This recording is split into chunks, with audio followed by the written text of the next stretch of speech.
Today, we're gonna be talking about an underground series that not many people are talking about. It's a perfect mix of comedy, romance, and drama. Has an amazing cast of characters in all aspects, beautiful art designs and scenery, with a story that has kept me to the edge of my seat. Ladies and gentlemen, I am so excited to be talking about one of my favorite series of all time, Good Night Pun. Huh? What? We're not talking about Good Night Pun Pun? Then what am I recording? Am I? Oh, okay. Let me run it back. Today, we're gonna be talking about an underground series that not many people are talking about. It's a perfect mix of comedy, romance, and action. Has an amazing cast of characters, beautiful art designs and scenery, with a story that has kept me to the edge of my seat. Ladies and gentlemen, I present to you Zom 100, Bucket List of the Dead.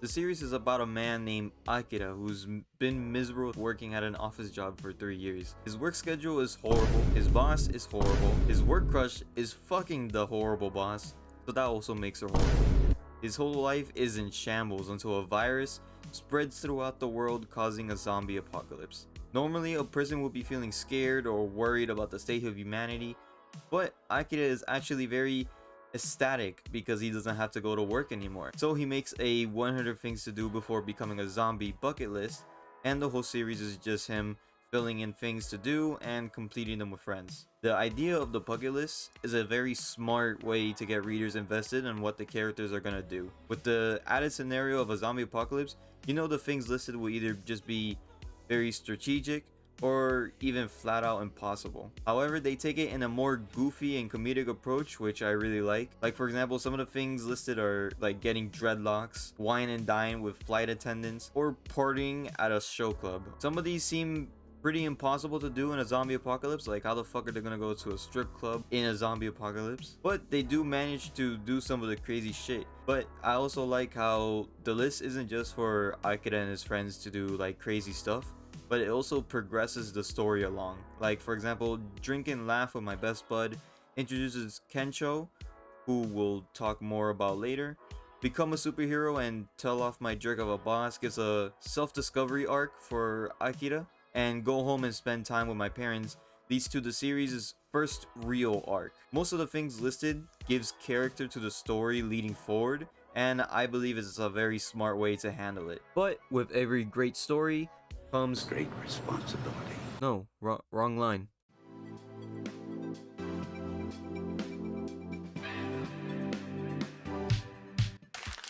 So this series follows 4 main characters. Let's start off with Akira first. Akira is a 24-year-old man who left his countryside farm to try to make some money in the big city. He goes to college, tries to be successful, but the office job that he works at abuses him for 3 years until the pandemic hits. We learn that Akira has a very low self-esteem, but used to be very wild and lively as a kid. But to me, whenever I'd read his dialogue, I just hear Deku's dubbed voice actor. He has those times where he could be very comedic, but then just spit out a motivational speech. He looks like the type to be very cowardly, but does manage to pull off stuff that others wouldn't be able to do. His best friend, Kencho, is a playboy wanting to become a stand-up comedian and put a smile on the face of everyone he encounters. Before the pandemic, he was a real estate agent and he hated every second of it because he would hate that he would have to lie to the people. He's known to be the very funny and horny sidekick to Akira, while also seeming to be a big brother to him. Also, he likes to get naked, like, a lot. He's a very likable character. I just wish he gets more shit to do.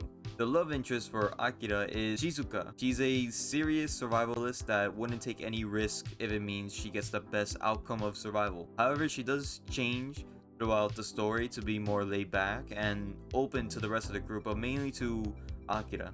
Her backstory is very similar to Akira's, where they both have been mentally abused by an upper power, and that bonding moment between those two in the hot spring is probably one of my favorite scenes in the series because not only is it really comedic, but we also see a side of Shizuka that like we haven't seen before. And then we have the foreigner Beatrix, who is a German woman who is obsessed and studies Japanese culture. She saves up all of her money to move to Japan, but once she lands, the pandemic hits. To be honest, it is kind of annoying to read some of her dialogue because it is in broken English, but it does immerse you into the story, which I don't mind. Also, I don't mind that I'm just thinking of that pig from Sing. Yeah, the two of us together? You joking me? I do really like how when she joins the group, she like immediately becomes like an important asset to the team. So they don't really argue or anything about her tagging along. She's also really likable, but like we haven't seen too much of her. Overall, I think all the characters are really great. They all have their comedic moments, but I believe it's their personalities and the relationships that they form that carries not only them, but also makes the stories more enjoyable.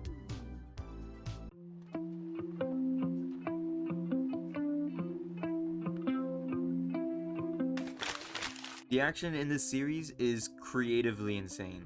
Like, the best way to describe it is if Zombieland mixes with Chainsaw Man for how creative some of these action scenes are. There are some moments where it's just like a big group of zombies chasing the group, or maybe one or two of the characters are taking down a small group of zombies, but the art style makes it really interesting and very tense. The best two examples I can give for like the best action in this series is the zombie shark and the farm action scenes. The farm reminds me of season 2 of The Walking Dead, where they're just fighting on a farm. Each character is separated to face off against the villain group and an entire army of zombies like right behind them.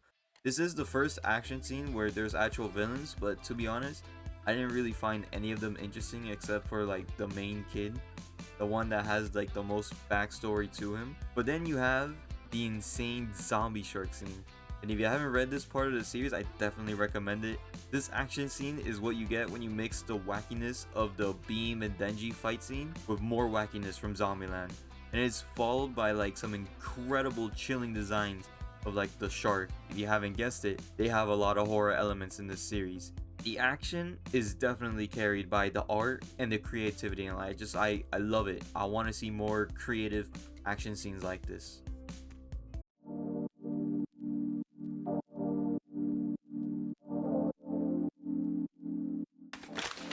The comedy is the real backbone of this series. While it mixes all the other genres pretty good, it's the comedy that's the focus of the series. The humor is very dumb. It's pretty childish, but it's not to the point of it being really annoying or stupid, like how a bunch of kids movies has like a bunch of fart jokes and stuff. It's mainly the facial expressions, the scenarios that they get in, or whatever this is, that really carries the comedy.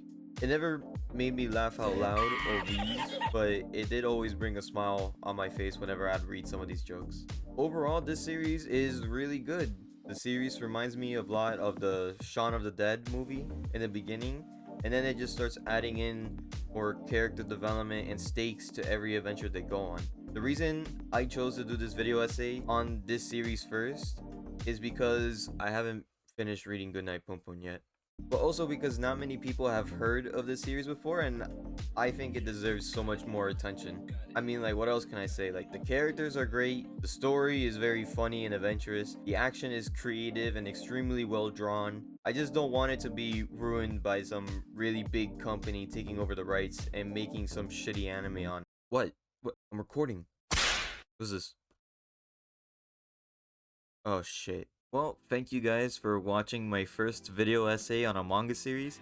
I am planning on making more, with the next one being Goodnight Pum Pum. However, since I haven't even like finished the series, it is gonna take me a while till I get that started. But I hope you guys enjoyed the 10 out of 10 acting that I did. It was something experimental that I haven't tried out in my past videos. And if you guys enjoyed this video, please leave a like, comment, and subscribe, and I'll see you guys in the next video. See ya.